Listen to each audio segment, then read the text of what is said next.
This is the Swingline 3-hole punch. It is a black and gray 3-hole punch.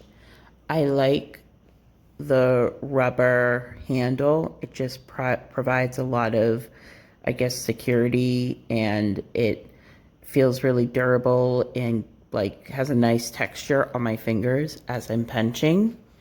You can do 20 sheets at one time.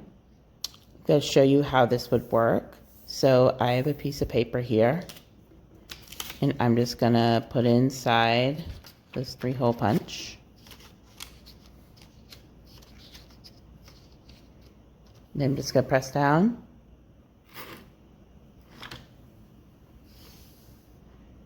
Very easy. You see the holes. It's very easy. Highly recommend to others.